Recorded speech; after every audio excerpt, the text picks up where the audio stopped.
우리 인간 사회는 미리 정해진 시나리오에 따라 진행되고 있습니다. 이런 이야기를 해도 보통은 아무도 믿지 않겠죠. 하지만 다음에 제시할 몇 가지 사례를 보면 생각이 바뀔지도 모릅니다. 이 장면은 2021년 1월 카멀라 해리스가 미국 부통령으로 취임하던 당시의 모습입니다.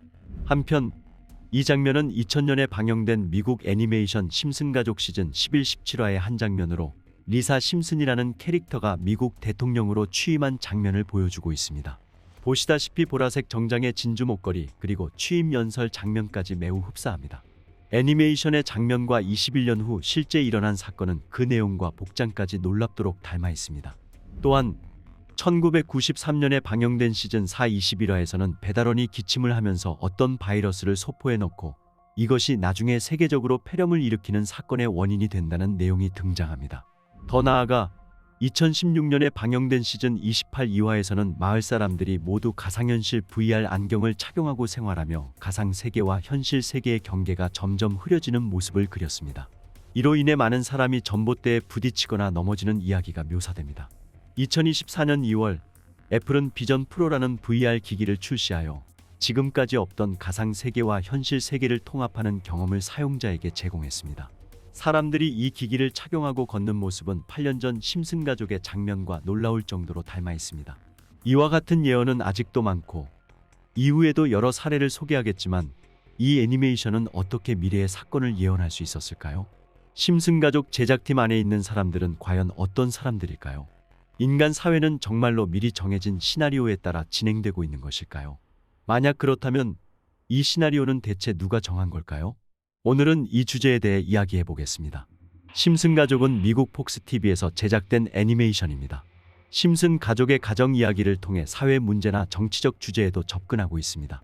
이 애니메이션은 1989년 첫 방송 이후 35시즌 동안 700화 이상 방영되었으며 현재도 시리즈가 계속되고 있습니다. 전 세계적으로 인기를 끌고 있는 이 애니메이션의 여러 에피소드 장면과 스토리가 왜인지 현실에서 여러 차례 실제로 일어났습니다.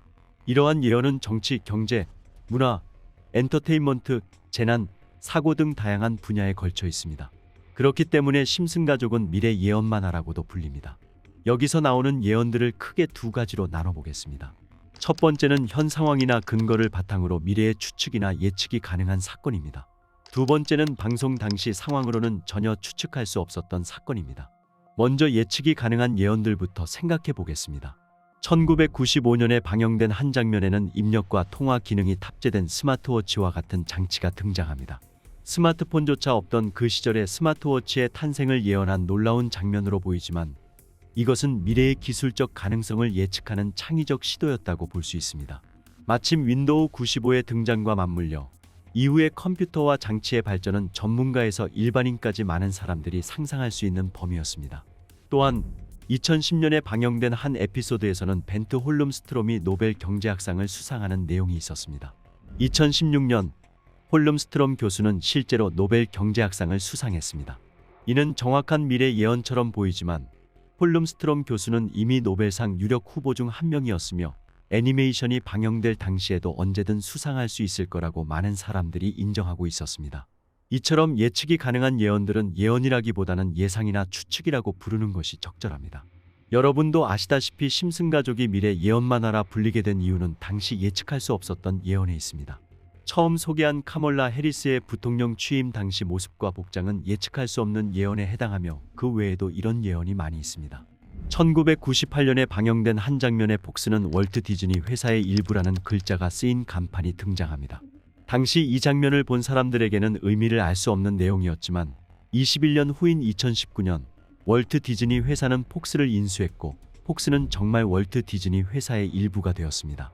애니메이션이 방영된 1998년 당시에는 이러한 인수의 징후조차 없었는데 어떻게 심슨 가족은 이런 미래를 정확하게 예언할 수 있었을까요? 또한 2007년에 방영된 심슨 가족 영화에서는 주인공 호머 심슨이 버린 핵폐기물로 인해 호수가 오염되고 가족이 도망가기로 결심합니다. 기차로 도망가는 계획에 대해 이야기하던 중 딸 리사는 어머니에게 대화가 정부에 의해 감시될 가능성이 있다고 경고합니다. 어머니는 정부가 시민의 대화를 감시할 리 없다고 반박하지만 다음 장면은 미국 국가안보국 내부로 이동하며 직원들이 시민들의 대화를 감시하는 모습이 그려집니다. 이 영화가 개봉된 지 6년 후 미국에서 프리즘 사건이 터졌습니다. 우리 미스터리 코리아 채널에서도 한번 다루었던 이 사건은 미국 국가안보국 직원이었던 에드워드 스노든이 미국 정부가 전 세계 수백만 명의 사람들을 대규모로 감시하고 있다는 사실을 폭로한 사건입니다. 감시 대상에는 미국의 일반 시민뿐만 아니라 적대국이나 동맹국의 정치인과 일반 시민들도 포함되었습니다. 프리즘 감시 프로그램이 폭로된 것은 2013년이지만 당연히 이 감시가 시작된 것은 훨씬 이전의 일일 것입니다.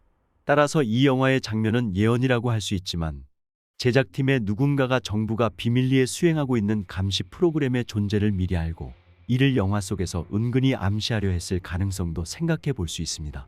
2015년 도널드 트럼프가 아직 대통령이 되지 않았을 때 방영된 이 에피소드를 다시 한번 살펴보면 그가 대통령이 된 후의 모습이 애니메이션으로 다양하게 묘사되어 있습니다. 이 장면을 실제 트럼프 대통령의 모습과 비교해보면 장소, 등장 방식, 사람들의 표정, 제스처까지 세부적인 부분이 소름 끼칠 정도로 닮아 있습니다. 또한 대선 투표 결과도 에피소드 속에서 볼 수 있는데 이 또한 실제 결과와 거의 동일합니다. 더 나아가 이 장면에 등장한 간판에는 트럼프의 이름과 함께 2016, 2020, 2024라는 숫자가 적혀 있는데 이는 트럼프가 2024년에 다시 대통령에 당선될 것을 예언한 것이라는 이야기도 있습니다. 사회나 정치 외에도 심슨 가족은 재난과 사고에 대해서도 여러 차례 예언을 했습니다. 최근의 사례를 들자면 2024년 3월 26일 미국 볼티모어의 프랜시스 스콧 키 다리에 컨테이너선이 충돌하여 다리가 붕괴하는 비극적인 사고가 발생했습니다. 이제 1996년에 방영된 에피소드를 한번 보시죠. 한 남자가 유엔 대표들을 협박하려고 합니다. 그가 리모컨의 스위치를 누르자 다리가 폭파된 듯 무너지고 유엔 대표 중 한 명은 매우 놀랍니다. 그러나 안경을 쓴 또 다른 대표가 저건 그냥 붕괴된 거야. 폭파가 아니야 라고 말합니다. 이 일련의 대화가 프랜시스 스콧 키 다리 붕괴의 진정한 원인을 암시한 것이 아니냐는 이야기가 미국에서 크게 화제가 되었습니다. 사고 사진을 보면 컨테이너선이 부딪힌 곳은 다리의 기둥이었지만 멀리 떨어진 다리 위에서 폭발처럼 보이는 불길과 연기가 목격되었습니다. 그 때문에 이 사고의 배후에는 어떤 숨겨진 진실이 있는 것이 아니냐는 추측도 나오고 있습니다. 이 이야기 하나만으로는 사건 사고들을 심슨 가족과 연결 짓는 것이 다소 억측처럼 보일 수도 있지만 다음에 소개할 몇 가지 사례도 매우 신기한 것들입니다. 2023년 6월 18일 타이타닉호의 잔해를 관람하기 위해 출항한 오션게이트사의 잠수정 타이타노는 갑자기 지상과의 통신이 끊겼습니다. 며칠 후 타이타노의 파편이 깊은 바다에서 발견되었고 탑승한 5명의 승객은 실종 처리되었으며 곧 그들이 사망했을 가능성이 확인되었습니다. 이 사고를 계기로 2006년에 방영된 심슨 가족의 한 에피소드가 다시 화제가 됩니다.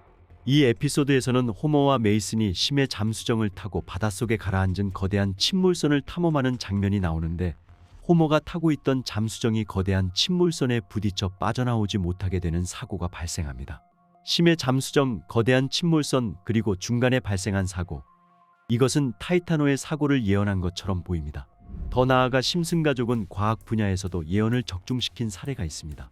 이 애니메이션은 과학자들보다 14년 앞서 힉스 입자의 질량을 정확하게 예측한 것입니다.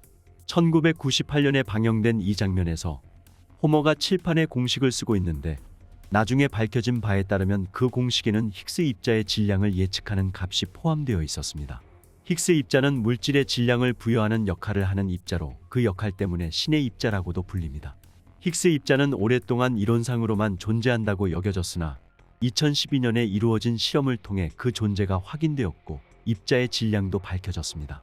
1998년 당시에는 힉스 입자의 존재 여부조차 불확실했던 상황에서 심슨 가족은 그 질량을 예언하고 있었던 것입니다. 이로 인해 이 장면은 심슨 가족 역사상 가장 충격적인 예언 중 하나로 손꼽히고 있습니다. 그렇다면 도대체 왜 심슨 가족은 이토록 정확하게 미래의 사건을 예언할 수 있었던 걸까요? 이들이 정말로 예언을 한 것이라면 인간 사회는 정말로 어떤 규정된 시나리오에 따라 움직이고 있다는 것일까요? 물론 일반적인 해석으로는 심슨 가족이 이미 700회 이상 방영되었고 이렇게 많은 에피소드가 있다 보니 가끔 미래의 사건을 예언하는 경우도 있을 수 있다는 말이 있습니다. 에피소드가 많이 쌓이면 필연적으로 어떤 미래의 사건과 일치하는 일이 발생할 것입니다. 그러나 지금까지 너무나 많은 예언들이 실현되었고 앞서 말했던 예측이 가능한 예언들 뿐만 아니라 예측할 수 없었던 예언들까지 살펴본다면 우연의 일치라고 하기에는 너무나 정확합니다. 그렇다면 이러한 예언들은 누가 한 것이고 그 예언들이 의도적으로 대중에게 공개된 것인지, 만약 그렇다면 누가 어떻게 미래를 알았는지에 대해 분석해 보겠습니다. 이미 잘 알려진 바와 같이 심슨 가족의 제작팀은 각 분야에서 뛰어난 재능을 지닌 멤버들로 구성되어 있습니다. 팀에는 약 60명의 작가가 있으며 매년 12월 초에 새 시즌의 아이디어를 짜기 위해 모입니다.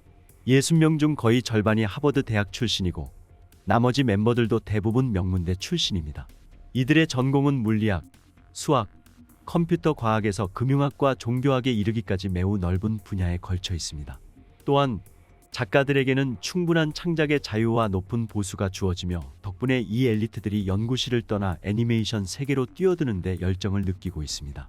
앞서 소개한 호머가 칠판에 쓴 힉스 입자의 질량 예측 공식은 물리학자로도 알려진 작가 중 한 명인 데이비드 코엔이 작성한 것입니다. 이 에피소드를 제작할 때 그는 힉스 입자의 질량을 계산하는 공식을 직접 고안해냈습니다. 고도의 전문 지식이 없는 사람이라면 이러한 수준의 예측은 불가능했을 것입니다.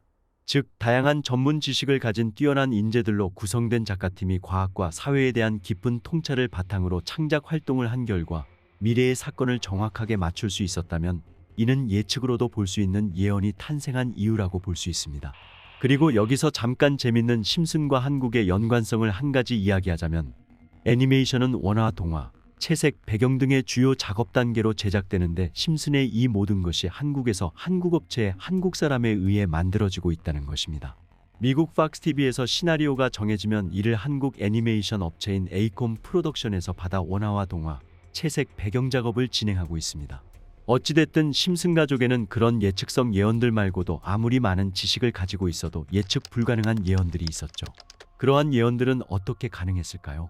이와 관련해 여러 가지 설이 있습니다. 심슨 가족에서 묘사된 내용 자체에서 힌트를 찾으려다 보면 어떤 비밀결사단체와 관련된 내용이 자주 등장하는 것이 눈에 띕니다. 시즌 62화에서는 호머가 두 동료가 비밀결사인 스톤커터의 멤버라는 사실을 알게 되는 이야기가 그려집니다. 이 스톤커터는 현실 세계에 잘 알려진 바로 그 조직을 반영한 것으로 여겨집니다. 이 단체는 중세말 유럽의 석공조합에서 발전한 조직으로 그 이름은 돌을 자르는 사람들을 의미하는데 바로 그것을 영어로 말해보면 바로 스톤커터입니다. 이 에피소드에서는 비밀 기지에서 그 로고도 등장합니다. 또한 미국 초대 대통령을 비롯한 여러 대통령들이 거의 모두 스톤커터의 일원이라는 내용도 나옵니다. 에피소드 속에서 멤버들이 부르는 노래의 가사 역시 매우 의미심장합니다. 가사에는 누가 영국 왕실을 지배하고 있는가? 우리다. 누가 아틀란티스를 사라지게 했는가? 우리다. 누가 화성인의 비밀을 숨기고 있는가? 우리다. 누가 전기차를 억제하고 있는가? 우리다. 누가 아카데미 시상식의 선정을 조종하고 있는가? 우리다. 라는 내용이 포함되어 있습니다. 이 에피소드가 그 비밀 결사를 비판하는 내용이라고 볼 수도 있지만, 여기서 우리가 생각해 볼 것은 여기에서 어떻게 심슨 가족이 수십 번에 걸쳐 정확한 미래 예언을 했는지를 해석할 수 있는 실마리를 얻을 수 있다는 점입니다. 그 실마리는 바로 예측 프로그래밍이라는 개념입니다. 예측 프로그래밍이란 거대한 권력과 자원을 가진 조직이 영화, TV, 만화, 책 등 다양한 미디어 요소를 통해 대중에게 그들의 이념이나 계획을 미리 심어주는 것을 의미합니다. 이러한 매체들은 대중에게 쉽게 접근할 수 있고 정보를 뇌에 주입하기 쉬운 수단으로 여겨집니다. 이러한 조직들은 예측 프로그래밍을 사용하여 대중이 앞으로 일어날 큰 사건이나 정책에 미리 적응하도록 유도하고 있습니다. 이러한 정보가 미리 대중의 뇌에 주입된 후 실제로 큰 사건이 발생하거나 어떤 정책이 실행될 때 대중은 큰 충격을 받지 않고 잠재의식 속에서 이를 받아들이게 됩니다. 저는 이것이 심슨 가족이 수십 번의 정확한 예언을 탄생시킨 배경이라고 생각합니다. 이 관점에서 더 깊이 생각해보면 지금까지 일어난 큰 사건들이 사전에 계획된 것이 아니었을까 하는 무서운 결론에 도달하게 됩니다. 즉, 미래에 일어날 일을 예측하고 예언한 것이 아니라 누군가가 미래에 일으키려고 하는 일을 미리 알려주고 있는 것이 아닌가 하는 해석입니다.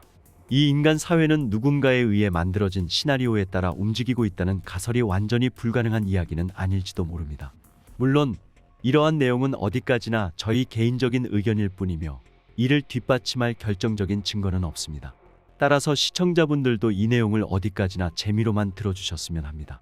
다가오는 2025년을 호피족, 내가 본 미래의 타츠키료, 한반도의 정감록, 격압유록 등 여러 예언에서 주목하고 있는 가운데 2025년에는 어떤 심슨의 예언이 이루어질지 기대됩니다. 미스터리 코리아였습니다.